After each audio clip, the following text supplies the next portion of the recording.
ಕೇಳ್ಕೊಂಡಿದ್ದು ಸನ್ಮಾನ ಮಾಡಬೇಕು ಬನ್ನಿ ಅಂತೇಳಿ ಕರೆದಿರ್ತಕ್ಕಂಥ 19, 20, 20, 21, 22 ಸಾಲಿನ ಎಲ್ಲ ಆತ್ಮೀಯ ಹಳೆ ವಿದ್ಯಾರ್ಥಿಗಳೇ,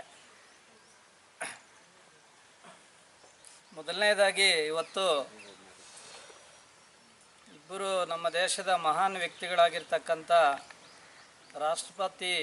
ರಾಷ್ಟ್ರಪಿತ ಮಹಾತ್ಮ ಗಾಂಧೀಜಿ ಮತ್ತು ಲಾಲ್ ಬಹದ್ದೂರ್ ಶಾಸ್ತ್ರಿ ಅವರ ಹುಟ್ಟಿದ ದಿನ ಇವತ್ತು. ಇದೇ ದಿನದಂದು ನನಗೆ ಸನ್ಮಾನ ಕಾರ್ಯಕ್ರಮ ಮಾಡ್ತಾ ಇರೋದು ನನಗೆ ಭಾಳ ಸಂತೋಷ. ಹಾಗಾಗಿ ಈ ಕಾರ್ಯಕ್ರಮಕ್ಕೆ ನನ್ನನ್ನು ಕರೆದು ನನ್ನನ್ನು ಜ್ಞಾಪಕ ಇಟ್ಕೊಂಡು ನನ್ನನ್ನು ಆತ್ಮೀಯವಾಗಿ ಸನ್ಮಾನ ಮಾಡಿರ್ತಕ್ಕಂಥ ಈ ಶಾಲೆಯ ಎಲ್ಲ ಶಿಕ್ಷಕರಿಗೆ ಮತ್ತು ನಮ್ಮ ನೆಚ್ಚಿನ ಎಲ್ಲ ಪ್ರೀತಿಯ ಹಳೆ ವಿದ್ಯಾರ್ಥಿಗಳಿಗೆ ಮೊದಲನೇದಾಗಿ ನನ್ನ ಪರವಾಗಿ ಕೃತಜ್ಞತೆಗಳನ್ನು ಸಲ್ಲಿಸ್ತಾ ಇದ್ದೀನಿ.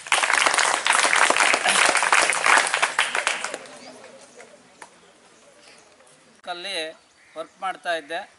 ಅದಕ್ಕಿಂತ ಮುಂಚೆ ಫಾರೆಸ್ಟ್ ಡಿಪಾರ್ಟ್ಮೆಂಟಲ್ಲಿ 1 ವರ್ಷ ವರ್ಕ್ ಮಾಡ್ತಾ ಇದ್ದೆ. ಆನಂತರ ನನಗೆ ಸರಿಯಾಗಿ ಗೈಡ್ ಮಾಡೋರು ಇಲ್ಲದೆ ಅದು ಕಡಿಮೆ ಪೋಸ್ಟ್ ಅಂತ ಅಂದ್ಕೊಂಡ್ಬಿಟ್ಟು ನಾನು ಆ ಪೋಸ್ಟಿಗೆ ಫಾರೆಸ್ಟ್ ಡಿಪಾರ್ಟ್ಮೆಂಟ್ ಪೋಸ್ಟಿಗೆ ರಿಸೈನ್ ಮಾಡಿ ನಾನು ಮತ್ತೆ ಇದು ಹೈಸ್ಕೂಲ್ದು ಜಾಬ್ ಆದಮೇಲೆ ಅದಕ್ಕೆ ರಿಸೈನ್ ಮಾಡಿ ಹೋದೆ. ನಾನು ಭಾಳ ಕಷ್ಟಪಟ್ಟು ಮೇಲೆ ಬಂದಿರೋದು ನಿಮ್ಗೆ ಗೊತ್ತಿಲ್ಲ. ನಮ್ಮದು ಭಾಳ ಕಡುಬಡತನ, ಗುಡಿಸಲು ಮನೆ. ನಾನು ಅಪ್ ಟು ಡಿಗ್ರಿ ಓದೋವರೆಗೂ ನಮ್ಮ ಮನೆ ಗುಡಿಸಲು ಮನೆ ಇತ್ತು. ನಮ್ಮ ತಂದೆ ತಾಯಿ ಎಲ್ಲ ಕೂಲಿ ಮಾಡಿ, ನಾವು ದೊಡ್ಡ ಕುಟುಂಬ, 6 ಜನ ಮಕ್ಕಳು ನಮ್ಮ ತಂದೆ ತಾಯಿಗೆ, 4 ಜನ ಗಂಡು ಮಕ್ಕಳು, 2 ಹೆಣ್ಮಕ್ಳು. ಯಾರನ್ನೂ ಓದಿಸಿಲ್ಲ, ಎಲ್ಲರೂ ಓದಕ್ಕೆ ಹೋಗಿದ್ದಾರೆ. ಆಗಿಲ್ಲ, ಓದಿಸೋಕ್ಕೆ ಸಾಮರ್ಥ್ಯನೇ ಇರಲಿಲ್ಲ. ಹೇಗೋ ನನ್ನನ್ನು ಹೇಗೆ ಓದಿಸ್ತಾರೋ ನನಗೆ ಈಗ ಅದೆಲ್ಲ ಜ್ಞಾಪಕ ಮಾಡಿಕೊಂಡ್ರೆ ಆಶ್ಚರ್ಯ ಆಗುತ್ತೆ. ನಾನು ಅದೃಷ್ಟವಂತ ಅಂತ ಅಂದ್ಕೋಬೋದು. ಹಾಗಾಗಿ ಈ ಸಂದರ್ಭದಲ್ಲಿ ನಮ್ಮ ತಂದೆ ತಾಯಿಯರನ್ನು ಕೂಡ ನಾನು ನೆನೆಸ್ಕೊಳ್ಳೋಕ್ಕೆ ಇಷ್ಟಪಡ್ತೀನಿ. ಯಾಕೆಂದರೆ ಅವರು ಅನ್ನ ಹಾಕಿ ಬಟ್ಟೆ ಕೊಡಿಸಿ ಓದಿಸ್ತಾ ಇದ್ದಿದ್ದರೆ ನಾನು ಇವತ್ತು ನಿಮ್ಮ ಮುಂದೆ ನಿಂತ್ಕೊಂಡು ಮಾತಾಡೋಕ್ಕೆ ಆಗ್ತಾ ಇರಲಿಲ್ಲ.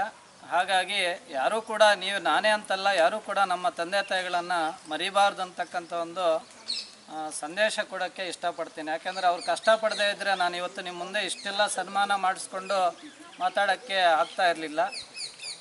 2012 ಜುಲೈ 16ಕ್ಕೆ ಬಂದಾಗ ಈ ಲೈನ್ ಮಾತ್ರ ಇತ್ತು ಬಿಲ್ಡಿಂಗು. ಸುಮಾರು 300 ಚಿಲ್ಲರೆ ಇತ್ತು ಸ್ಟ್ರೆಂತು. ಎಲ್ಲ ಡಬಲ್ ಸೆಕ್ಷನ್ನೇ ಇದ್ದಿದ್ದು. ಆವಾಗ ಕೆಲಸ ಮಾಡ್ತಾ ಇದ್ದದ್ದವರು ಈಗ ಯಾರೂ ಇಲ್ಲ. ಶ್ರೀನಿವಾಸ್ ಅವರೊಬ್ಬರು ಮತ್ತು ಸಂಧ್ಯಾ ಮೇಡಮ್ಮ ಕ್ಲರ್ಕ್ ಇದ್ದರು.